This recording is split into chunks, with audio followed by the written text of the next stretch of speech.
অচেনা কয়েকজন যুবকের। ব্যাপক আতঙ্কে গ্রামবাসীরা।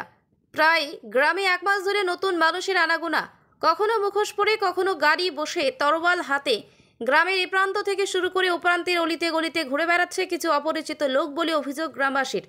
এই ঘটনায় রীতিমতো আতঙ্কের বাতাবরণ সৃষ্টি হয়েছিল মালদা জেলার চাঁচল 2 নম্বর ব্লকের ভাকরি গ্রাম পঞ্চায়েতের ভবানীপুর গ্রামে।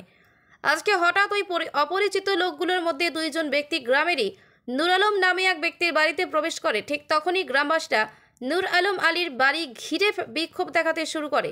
বিক্ষোভকে ঘিরে রীতিমতো চাঞ্চল্য সৃষ্টি হয়েছে এলাকায় জুড়ে। ঘটনার খবর পেয়ে ছুটে আসে চাঁচল থানার পুলিশ। অপরিচিত 2 জন ব্যক্তিকে পুলিশের নেতৃত্বে থানায় তুলে নিয়ে যাওয়ার সময় গ্রামবাসীরা পুলিশের গাড়ি আটকে বিক্ষোভ দেখান।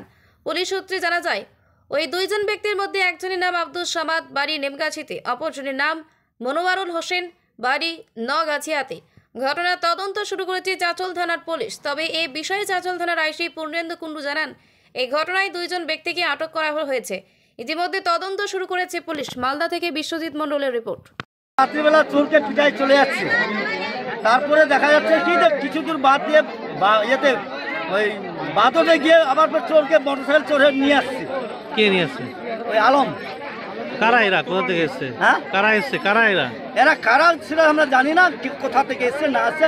1 মাস ধরে তরোয়াল নিয়ে ঘুরছে, তরোয়াল নিয়ে ঘুরছে। আর কি কি করছে গ্রামে? গ্রামে অশান্তি, রাত্রেবেলা অশান্তি করছে, ঘুমাচ্ছে না। রাত হলে চোরের নাম এত আতঙ্কিত, গোটা গোটা রাত, মানে শান্তি পাচ্ছে, কেউ পাচ্ছে। এই হিসাবে আজকে স্টেপ নিয়েছিলাম আমরা, যদি ধরা পড়ে যায় কিংবা বাড়ি ঘেরাও করা যায় তাহলে বের হয়ে যাবে, এটা স্টেপ নিয়েছিলাম। কিন্তু তার মধ্যেই দেখছি হয়ে গেল, এটাই হলো। হ্যাঁ, কার বাড়িতে আছে ওরা? এটা হচ্ছে আজিমুদ্দিন নুনুবন। আচ্ছা, কতজন মিলে আছে ওরা এখানে? কতজন আছে ওরা? ওরা তো দিনের বেলা দেখছি 2 জন, রাত্রের বেলা দেখছি 10 জন। দিনের বেলা 2 জন, রাত্রের বেলা 10 জন আছে। মুখোশ পরে থাকছে, মুখোশটা পরে থাকছে, কালো কাপড়া মিলে ঢাকাই থাকে, কালো ড্রেস, খালি চোখটি দেখা যাচ্ছে। প্রশাসনকে জানিয়েছেন? প্রশাসনকে জানা যায়নি, আজকে জানা গেল। প্রশাসন এসেছিল, এখন প্রশাসন বলছে আমরা থানায় নিয়ে যাও। এবার দেখা যাক কতটা কি হচ্ছে। আপনার নাম? রিজাউল হক। বাড়ি? বাড়ি ভবানীপুর। হরমর করে পড়ে গেল। এবার উঠে দেখছি যে কোনো মানুষজন নাই। ওদিন মনে ভাবলাম যে কোনো কুত্তা কিংবা বিড়াল কিছু টিন ফেলে দিল। এবার তারপরে আমি ভাবলাম যে মনে সন্দেহ হলো যে টিনটা লাগানো ঘরের দরজাটা এবার খুলবে কুত্তা কি করে। এবার মনে ভাবলাম যে নিশ্চয়ই কোনো কিছু হবে। তারপরে সেদিন একটু মোটামুটি চেক হয়ে থাকলাম রাত 12টার পর। তারপরে দেখছি যে ঘরের পিছনে 3 জন দাঁড়িয়ে এ মুখে আসছে। এবার যেমনি ছাদের পড়তে দেখতে পেলাম, তখনই নামছি। দরজাটা খুলতে বলতে মালুম পেয়ে গেল আমার ঘরের পিছনে বাড়ি একটা আছে, ওই দিকে বাড়িতে বেড়ে গেলো। আমরা কিরালা করলাম, অনেক লোক উঠলো, গোটাই ঘুরে ছাপে দেখছি, কিন্তু কিছু পাওয়া গেল না, কোথায় গেল না গেল।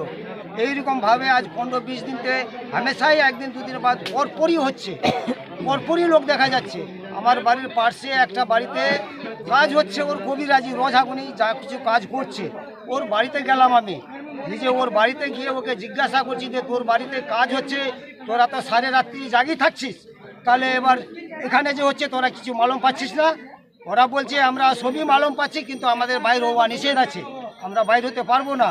এবার তারপরে উত্তর করছে আরেকবার এইভাবে হলো। আরেকবার দেখলাম ছাদের উপরে দেখার পর তারপরে ওদিনও উঠতে উঠতে ওরা সব ছাদের মধ্যে ধপকে থাকতে এদিক ওদিক দিয়ে পালিয়ে গেল।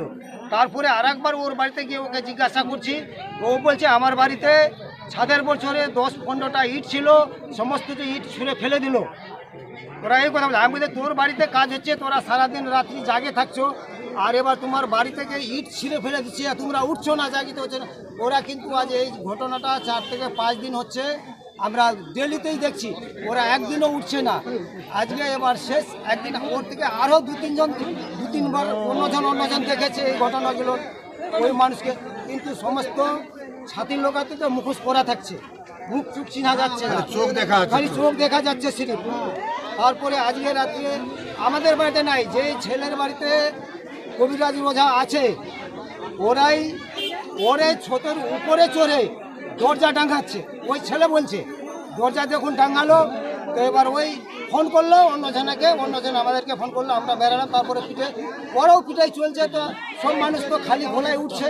ওরা কিন্তু যে বাইরের মানুষ আছে ও কিন্তু তরোয়াল নিয়ে ওর মোটর সাইকেলে সারা রাত ঘুরছে শ্মশানে মশানে। এই তো ঘটনা ঘটে। টলার যেতগুলো মানুষ আছে, মেয়ে ছেলেরাও ঘুমাতে পারছে না, উঠতে পারছে না, ভয়ে আতঙ্ক।